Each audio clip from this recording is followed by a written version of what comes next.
আজকে দুইটা রেসিপি করব, দেখতে থাকো কীরকম হবে জানি না। খেতে কিন্তু অসাধারণ হয়েছে। গ্রাম বাংলার রান্না, বাঙালিদের এরকম খাবারই পছন্দ। যেহেতু মাছ মাংস প্রতিদিন খাওয়া যায়, মাছ খাওয়া যায় প্রতিদিনই, কিন্তু মাংস খাওয়া যায় না, পোলাও খাওয়া যায় না। মাসে একবার কি দুইবার খাইতে তারপরেও রুচিতে ধরে না। এখন পোলাও এত বেশি খাওয়া যায় না। আগে যেরকম আমরা শুধু ঈদের জন্যে যে থাকতাম, যে ঈদ আসলে তারপরে আমরা পোলাও খাবো, মাংস খাবো, এখন সেইগুলা হচ্ছে প্রতিদিনের খাবার। এখন এই তো দেখো আমি আজকে বেগুন দিয়ে ছোট মাছের চচ্চড়ি করব, আর ডাঁটা আলু দিয়ে রুই মাছের রান্না করব ঝোল। রুই মাছের ঝোল এভাবে ডাঁটা দিয়ে রান্না করলে খুবই ভালো লাগে, অসাধারণ লাগে। আর কি বাঙালির রান্না, সিম্পলভাবে রান্না করি, যেটা আগে যে মানুষগুলাই করতো, যে আগের দিনের মানুষগুলা পাটায় বেটে যে মশলা দিয়ে রান্না করতো, সবজিগুলা অসাধারণ লাগতো, খুবই ভালো লাগতো খাইতে। সেই রকমই লাগে এখন। যদি নর্মালি মশলা বেটে রান্না করা যায় তাহলে তো অসাধারণ হবে। সবটাই মজা লাগে। আর এখন এমন হয়েছে, গৃহিণীরা, ঘরের বউরা খুবই অলস হয়ে গেছে। সব কিছু ব্লেন্ডারে বেটে বেটে ফ্রিজে রেখে দেয়, আর মাস বুঝি না, 1 মাস ভরে খায়, এরকম হয়েছে। তার জন্যে তো এখন এই তো ছোটো মাছের চচ্চড়িটা আমি বেগুন দিয়ে মশলা দিয়ে বসিয়ে দিছি। এই তো কাজুলি মাছ বলে এটাকে, ছোট মাছ, অনেক মজার, খুবই মজার কাজুলি মাছ। আর বেগুন দিয়ে রান্না করলে তো একটু ধনেপাতা দিয়ে অসাধারণ লাগে, খুবই ভালো লাগে।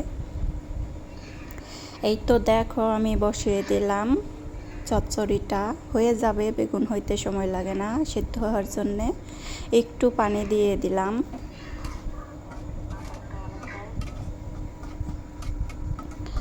এখন একটু ঢেকে দেব, ঢেকে দিয়ে রান্না করব কিছুক্ষণ, তারপরে হয়ে যাবে আস্তে আস্তে। ধীরে ধীরে দেখতে থাকো, দেখতে দেখতে ভালো লাগলে লাইক দিও।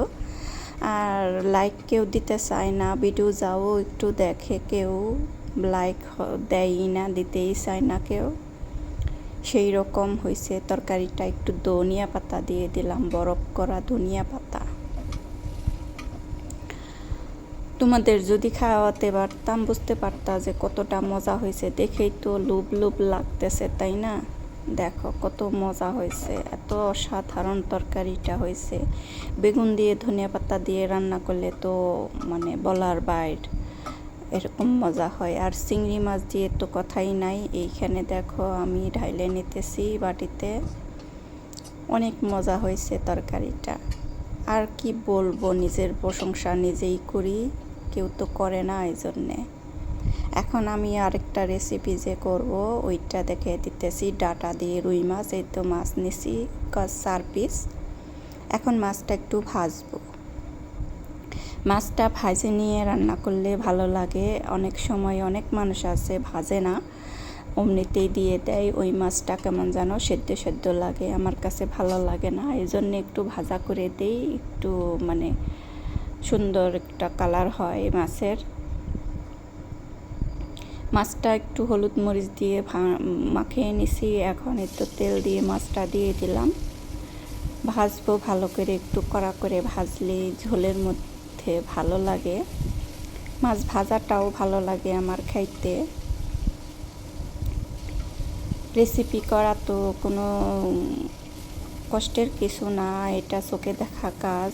মানে রান্নাটা যদি নতুন কেউ হয়ে থাকো, নতুন কেউ দেখে থাকো যে রান্না করা দরকার, রান্না শেখা দরকার, এই তো নর্মালি এইভাবে রান্না করে নিতে পারো। এই তো আমি প্রথমে হলুদ মরিচ দিয়ে মাছটা ভেজে নিলাম, পরে যে পেঁয়াজ মরিচ ওই তেলের মধ্যে দিয়ে দিলাম, আর একটু তেল লাগবে, দিয়ে দেব পরে। এখন এই যে পেঁয়াজ মরিচটা একটু ভাজা ভাজা হইলে আর সব মশলাগুলো দিয়ে দিব। এখানে বেশি মশলা লাগে না, সিম্পল রান্না তো, এই জন্যে সবজি রান্না। এলাচ এখানে আমি তো রসুন, আদা, জিরা বাটা দিয়ে দিলাম, সব দিয়ে একটু ঝোল দিয়ে তারপরে নাড়াচাড়া করে রান্না করব। মশলাটা একটু কষাবো আর কি। মশলাটা কষানো হলে তরকারির কালারটা অনেক সুন্দর হয়, মজা হয়।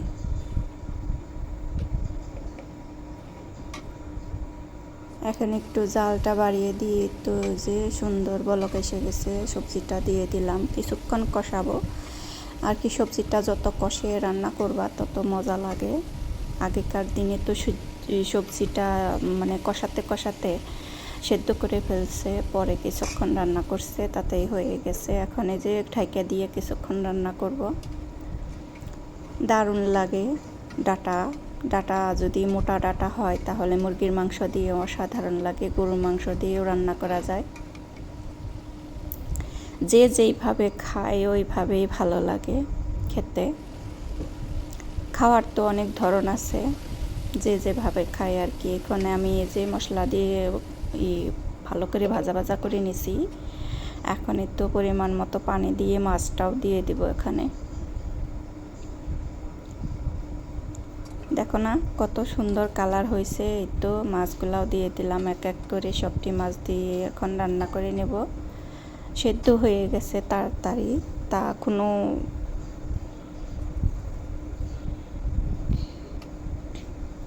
এই তো হয়ে গেছে আমার আজকের রেসিপিটা।